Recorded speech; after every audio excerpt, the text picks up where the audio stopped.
दिल्ली के सिंगल आदमी इतने डेस्परेट हैं कि उन्हें सेक्स के लिए मायावती भी चलेगी। कॉमेडियन और नारीवादी वासु परिमलानी। मायावती इतनी बदसूरत हैं कि सिर्फ स्टैचू सीधा खड़ा हो सकता है। Comedian A B Mathew. मैं सचमुच चाहूंगा कि कोई मायावती पर जूतों से भरा बैग फेंके। Comedian Neville Shah. Bill Gates Mayawati के स्टैचू देखकर पूछते हैं, ये बदसूरत स्टैचू हर जगह क्यों हैं? राहुल कहते हैं, क्योंकि उनका एक अधिकार है। कॉमेडियन वरुण ग्रोवर। पैसे पेड़ों पर नहीं उगते, मायावती के गले के पास उगते हैं। एक्टर आयुष्मान खुराना।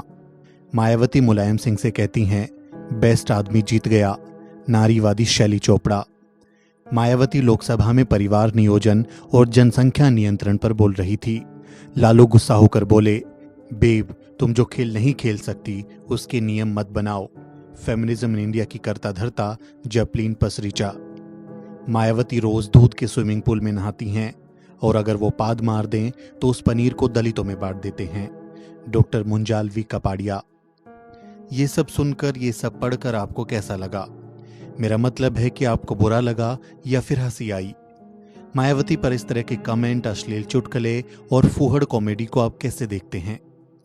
ये सवाल मैं आपसे इसलिए पूछ रहा हूं क्योंकि उन लोगों को आप हीरो मानते हैं जिनके नाम मैंने ऊपर लिए हैं। आप उनकी ऐसी कॉमेडी को देखते हैं, उनकी फिल्मों को देखते हैं, उनके लेक्चर सुनते हैं और तालियां बजा बजाकर उन्हें महिला अधिकारों और मानवाधिकारों के चैंपियन बनाते हैं। लेकिन असल में ये लोग भीतर से कट्टर जातिवादी हैं। इनकी रगों में जातिवाद खून की तरह दौड़ता है। ये तथाकथित सवर्ण, लिबरल और प्रोग्रेसिव जमात के लोग दलित बहुजन लोगों का सरेआम मजाक उड़ाते हैं। दलित नेताओं पर अश्लील कमेंट करते हैं, लेकिन फिर भी उन्हें प्रोग्रेसिव माना जाता है। उन्हें महिला अधिकारों का चैंपियन बताया जाता है और उन्हें सत्ता के खिलाफ लड़ाई का सबसे मजबूत योद्धा बताया जाता है। जपलीन पसरीचा जैसी सवर्ण महिलाएं भारत में नारीवाद का झंडा उठाए घूमती हैं, लेकिन उन्हें देश की तीसरी सबसे बड़ी पार्टी की मुखिया पर अश्लील कमेंट करने में जरा सी भी शर्म नहीं आती। आयुष्मान खुराना जैसा सवर्ण एक्टर एक सवर्ण फिल्म मेकर की फिल्म में सवर्ण किरदार निभाकर दलितों के नाम पर करोड़ों कमा लेता है, लेकिन उसे एक दलित महिला मुख्यमंत्री का सम्मान से रहना पसंद नहीं आता। डीयू में असिस्टेंट प्रोफेसर जितेंद्र मीणा ऐसे लोगों पर लिखते हैं, यही प्रगतिशील हैं, यही सिविल सोसाइटी भी हैं, ये फेमिनिस्ट भी हैं, यही पितरसत्ता से लड़ने वाले लड़ाके हैं, ये जातिवाद के खिलाफ लड़ाई के अगुआ हैं, ये फांसीवाद के खिलाफ लड़ाई के चैंपियन भी हैं। संघियों से तो लड़ाई लड़ लोगे, लेकिन अब इनसे कैसे लड़ोगे?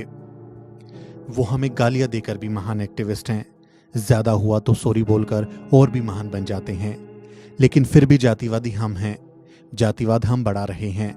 शास्त्रों में इसे ही ब्राह्मणवाद कहा गया है, लेकिन ये प्रिविलेज सिर्फ सवर्णों को ही हासिल है।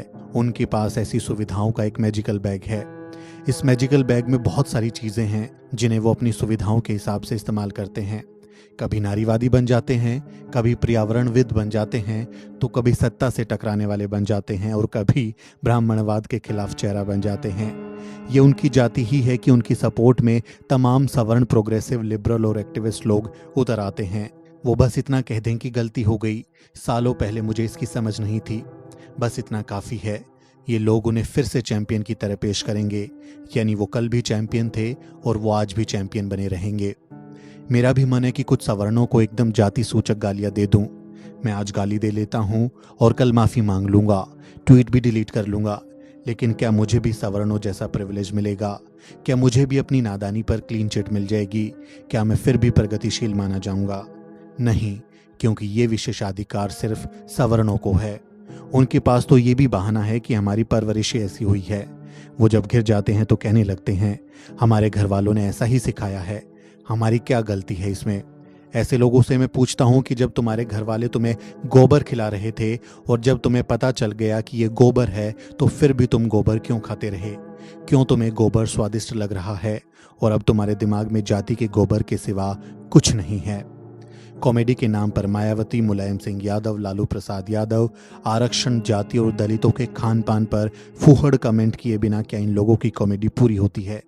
ये घटिया लोग कॉमेडियंस नहीं हैं, जातिवाद की फैक्ट्री हैं। अपने शो में ये दलितों का मजाक उड़ाते हैं, बहुजन नेताओं पर भद्दे अश्लील कमेंट करते हैं, ये समाज में जातिवाद का वायरस फैलाते हैं। इन्हें SC/ST एक्ट के तहत जेल में डालना चाहिए, कोई माफी नहीं मिलनी चाहिए इन्हें। प्रोफेसर दिलीप मंडल जातिवादी और महिला विरोधी एबीस मैथ्यू के बारे में लिखते हैं, अगर ये सिर्फ महिला विरोधी है तो इसने सुषमा स्वराज, प्रियंका गांधी, निर्मला सीतारमण और स्मृति ईरानी के बारे में भी ऐसे ही चुटकुले बनाए होंगे, या इसने चुनकर किसी को निशाना बनाया है। बिल्कुल, इन्होंने चुनकर ही दलित बहुजन नेताओं को निशाना बनाया है। लेकिन सवर्ण, लिबरल, प्रोग्रेसिव, एक्टिविस्ट, फेमिनिस्ट लोगों को देखिए, एक दलित महिला नेता पर हद दर्जे के घटिया कमेंट किए गए हैं, लेकिन सब मुंह में दही जमा कर बैठे हैं। निंदा तक नहीं कर सकते ये लोग, क्योंकि असल में भीतर से ये एंजॉय कर रहे हैं, क्योंकि ये खुद ही जातिवादी हैं। आपका इस बारे में क्या सोचना है, कमेंट के जरिए ज़रूर बताएं। हमारे वीडियो को लाइक और शेयर ज़रूर करें। मेरा नाम सुमित चौहान है और मैं फ़िलहाल कोरोना से संक्रमित हूँ। पिछले 2 हफ्ते से मैं घर में इलाज ले रहा हूँ और फ़िलहाल थोड़ा बेहतर हूँ, इसलिए मेरी चिंता करने वाले सभी साथियों का बहुत बहुत शुक्रिया। द न्यूज़ वीक के सभी दर्शकों का बहुत बहुत शुक्रिया। हमारा चैनल ज़रूर सब्सक्राइब करें।